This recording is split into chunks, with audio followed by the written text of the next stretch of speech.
Hey Squad, welcome back to episode of Is It Worth It? So today's episode we got this cool Amazon here, and basically what this is a brand new iPhone 14. So for those who've been following the iPhone every single year, you guys know it's that time of the year. So basically this year they have like the brand new iPhone 14, iPhone 14 Plus, iPhone 14 Pro, and iPhone 14 Pro Max. And basically right here in my hand, I do have the brand new iPhone 14 Pro Max. So for those who've been following me every single year, you guys know I've been getting like the brand new phone for the Pro version, but I never gotten the Pro Max. But this year I decided to go for the Pro Max because there's a lot of cool features on here that I feel like it's better to get a bigger screen. So first I should open this up to show you guys what's included inside and also show you guys what is new on here compared to the previous version. So right off the bat, you can see there's a brand new thing that's on here already, which is basically in front right here. They called it the dynamic island, if you can see in the middle right here. So if you guys look at the previous version right here, they do have the island on top. It's not in the middle of the brand new one, which is pretty cool. So pretty cool how they do have that new feature built in. And turn to the side of the package is basically the same as the previous version. They don't give you guys like the power adapter and the headphone and etc.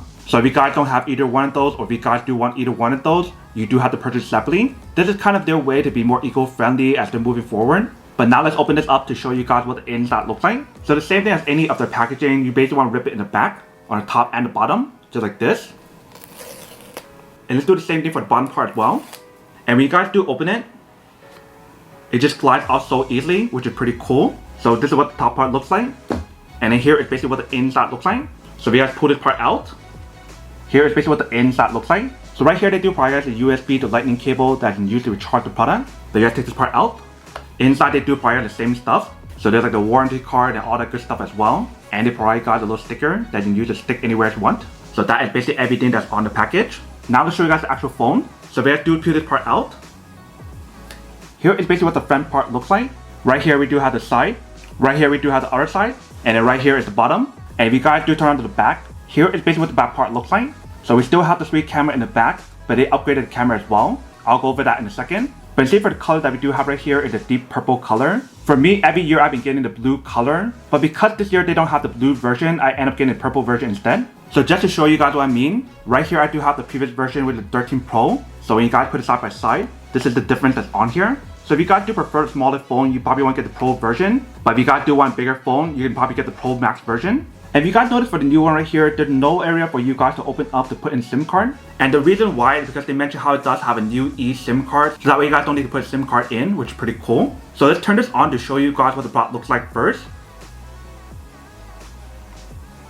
Alright, so this is basically what the product looks like in the front. So obviously if it's the first time using the product, you do need to set it up. So I'm actually set up the phone first. And when you guys do transfer it, it'll tell you guys to set up eSIM option. And one to remember is that when you guys do transfer the phone over, if you guys do set an eSIM option, basically the SIM card is no longer usable. So let's transfer it over. So as I'm transferring over, the next thing right here, if you see they mention how you guys can set up the Face ID. But this time it allows you guys to set up Face ID with a mask, which is pretty cool. Alright, so I got everything all set up. It's currently transferring all the data from one phone to the other. And they mentioned how it should take around 2 hours. So I'm gonna let it finish do its own thing and then we'll come back and check on it in a second. Alright, so we just finished transferring it over, if you can see right here. And basically what's happening now is finishing the transfer on this side. And we can start showing you guys what's on here. Alright, so I just finished transferring everything on here and it definitely took me some time. It didn't take 2 hours, but it took around like 1 hour and 30 minutes to actually transfer everything on here. And even right now, if you see it's still transferring or downloading all the actual apps on here. And I do want to mention when I transfer like the eSIM card on here, it definitely took some time as well. And the reason why it took so long is because I didn't know how to actually transfer it.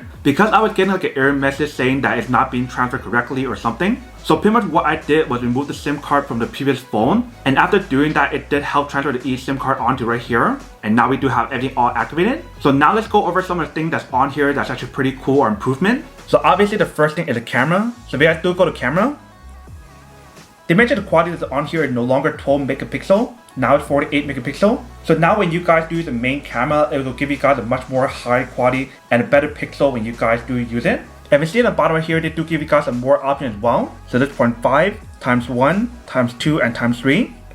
And when you guys do look at the top part right here, we do have the little island. So pretty much what that island is basically like the notification, the music and everything else.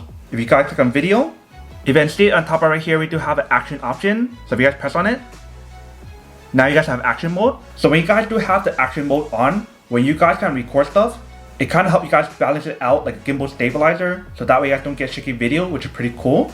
And I do want to mention when you guys do the action mode, if you see right here, they do mention how it does require more light. So I guess when you guys are recording stuff in a dark setting, it may not be as good. But if you guys do use it in a bright setting, it should be fine. But definitely when you guys do use the product, if you see the quality that's on here actually looks pretty good. And obviously when you guys do use the action mode option, there is a limit. So if you guys go like this, obviously it's going to be shaky. But when you guys are holding it smoothly and kind of going through the flow, your image shouldn't be shaky at all. If you see, it's only if you guys do it very aggressive, then it will be shaky. So really cool how it does have that new mode built in. And on top of those two new features, they mentioned the quality of the camera that's on here for all of the lens or all the camera lens. It works a lot better for the low light setting. So if you guys do take photos in a low light area, it will work a lot better than the previous version. So those are some of the new features that's on the actual product that actually makes it really cool, especially if you guys do a lot of photos or if you guys do videography. And those are the reasons why I upgraded to the iPhone 14 Pro Max instead of iPhone 14 Pro, because I want a bigger screen so that way when I do record stuff, I can see everything a lot better. And when you guys do look at the size of the camera lens right here, it's basically the same exact size as the previous version, which is pretty awesome. Considering the fact that how the old one was 12 megapixel and this is 48 megapixel for the main camera lens. But now let me show you guys what the product looks like with the dynamic island option. So let's say for example, if you guys go on Spotify, if you guys play a song on here, if you guys swipe up, it basically goes on the island on top right here. And all you have to do is just press it one time and it goes back. So let's do it one more time. So right there we do have the island. If you guys press on it, it brings it back out, which is pretty cool. So you can see that little island on top, it is pretty neat when you guys do use it. And some of the other cool features that's on the phone, they mention how it does have the new emergency SOS, crash report or whatever. So if you guys ever get in an accident, that won't be an issue anymore. And also another cool feature is the fact that they mention how it does have an always on display. So even when you guys lock it on the side, it does still stay on. And then obviously for this new phone, they do have a new chip, which is the A16 Bionic chip. So everything in terms of the processing speed and the speed in general is much faster than previous version. And for this new phone, obviously it does have a new battery life on here as well. And obviously if you guys get the Pro Max version, the battery life that's on here is much longer than any other iPhone available so far. They do mention how it does give you guys an all-day battery life when you guys do use it. And obviously the way how you guys charge it is all the same. They do have the option where you have to plug it in the bottom, or you can do the MagSafe charging option in the back as well. But that is basically everything that's on the product.